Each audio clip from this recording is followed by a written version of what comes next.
This video is dedicated to all you heterosexual kids out there who don't feel that you can live into the fullness of who you are and have to be pushed into unscientific, unbiblical, corrupted ways of thinking. Okay, so this week, the foundational moment each year, which sets our moral compass, the MTV Video Music Awards took place. The winner of Best New Artist was Dove Cameron, who was a star on a Nickelodeon, Disney show, one of the two, a Disney show. Miv and Maddie, or Liv and Maddie, something like that. It wasn't in my era nor my children's. So she has graduated, gone from the Disney star to now apparently some Mad Max version of her former self, and released these songs, very popular. Everybody's really excited that she has an overtly queer song called Boyfriend that goes out and has become a big hit. So she receives this award. We're gonna watch a little bit of it, and you guys can see, what she's saying. I want to dedicate this to all of the queer kids out there.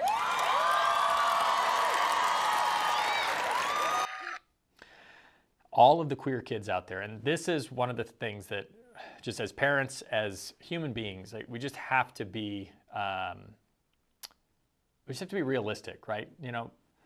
Take faith aside, different things aside. I mean, there's a massive increase in transgender, queer, homosexual, identification in kids. And what is the root cause of this? Is it because for all of history, for all of history there's been this oppression and subversive pushing back of what's going on? Or is it because that right now, if you want to have attention, you need to have some sort of victim status that you can parade in front of the world? If you look at the people who are celebrities, who by definition have power and influence because they're a celebrity, and they're all one by one just claiming, like Dove here, who says she is super queer, right? They're claiming these victim statuses, which all they have to do is say that they have sexual desires of untraditional nature. Anything that goes against one man, one woman, a kind of Judeo-Christian ethic of, not even a Judeo-Christian, just a normal ethic for all of history, coming into what is the standard of creation as a man and a woman who come together, right? And if they can just say, nope, I don't agree with that, now they become a victim, and they're able to milk that victimhood for something. And that's what's going on with all of the youth. Just like cutting in the past, and even just looking at different styles and different just waves of thing going through. What can we do to find identity with the culture around us, to find acceptance from the culture around us? The ironic thing about looking at the claim of being super queer and the claim of I'm non-binary now and I'm this, I'm that, is it nobody can check this. I mean, I could come out tomorrow and say, well, I'm a woman and now I'm a victim, so now I can claim all the victim status. So it doesn't have its basis in anything real and measurable. And because of that, it's just who's around. Like she says, the people in the audience that she's worshiping. So our children kind of coming into this and looking up to these people, they're being told that this is what is valuable, this is what makes you valuable, when really it is destructive. And that is the ploy of the enemy. He makes good things look bad and bad things look good to cause confusion and destruction, and ultimately to degrade the image of God which these people bear. Who don't feel that they can take up space and inhabit the fullness of who they are. Thank you for getting an overtly queer song onto mainstream radio. It's interesting to me that she says, thank you for getting an overtly queer song onto mainstream radio, as though mainstream radio is controlled by the masses, as though mainstream media is a democratic kind of thing. There are gatekeepers in mainstream media who allow content to go through. If you don't get through those gatekeepers, it's not even a choice for you to listen to. I mean, if we took, 10 songs and we put them before people and said, hey, which one of these do you like best?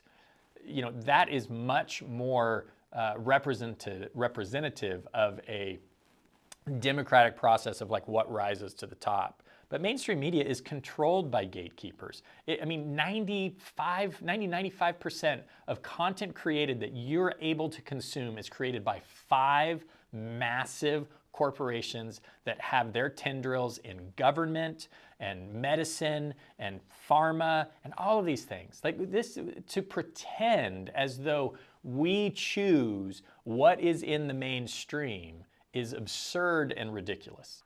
And that's kind of the end. But thank you, MTV. Thank you, Columbia Records. Those are the people that she's really thanking, because you guys who are listening, God, I hope you're not listening to her music from the sound of it, but you guys are listening to her music. You're not the ones that are making her popular. It's the machine behind her.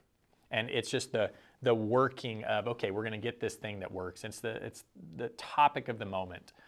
So somebody was going to be fitting into here. And now I can almost guarantee that Dove is going to go through a breakdown at some point, just as Britney Spears did, just as Madonna has, just as Christina Aguilera had. Like all of these pop singers who come from these systems, they become, bastions of cultural things. They become fallen and destroyed, and then they become revitalized. This is a media narrative that the media bosses, the people who are the gatekeepers, control, not Dove, these people are just in the system. So I pray for this girl. I mean, I have no ill will towards anybody.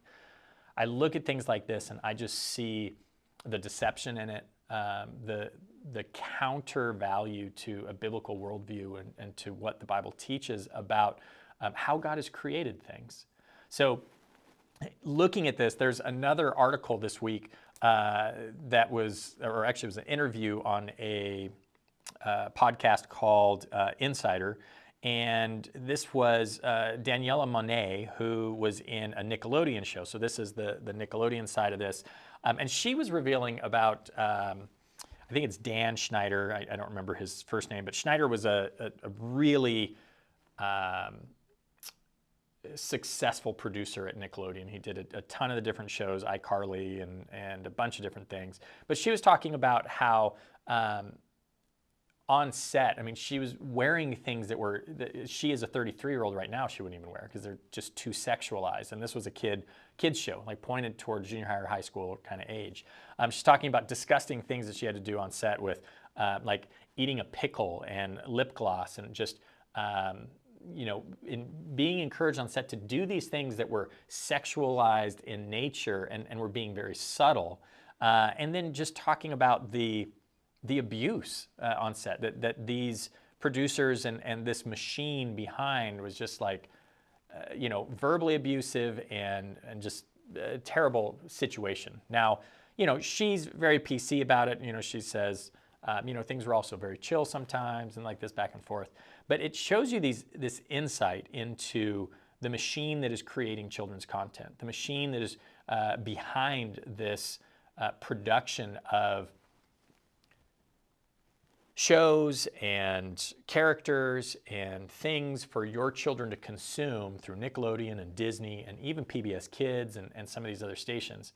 And you have to be on guard. You have to understand what the motivation is behind these shows. It's not just about the content. It's about what values are they espousing, and knowing that those values are going to be interwoven, sometimes overtly, very often now, sometimes covertly into this content.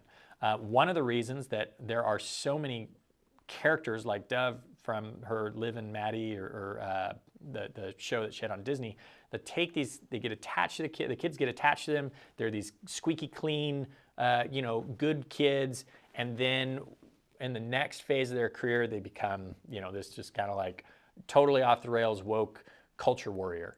And they do that specifically because that allows the attachment that we had to this good thing to then morph into something that has different values, and you're already attached to it. So anyways, just something we found in the going-ons this week. We wanted to share it with you. If you like this video and like to be informed about some of the going-ons in children's media and the media in general, we always try to keep up to date. If you have any ideas for stories, something you want us to look into, let us know. We would love to bring that to the forefront as well. Please like, share, subscribe, anything that you can. Follow us, whatever the social media algorithms allow you to do, whatever the social media platform that you're on, you're allowed to do that so that we can get this message out to more people. And God be with you. We pray that you have a wonderful week, Spirit-filled. Go out and be salt and light.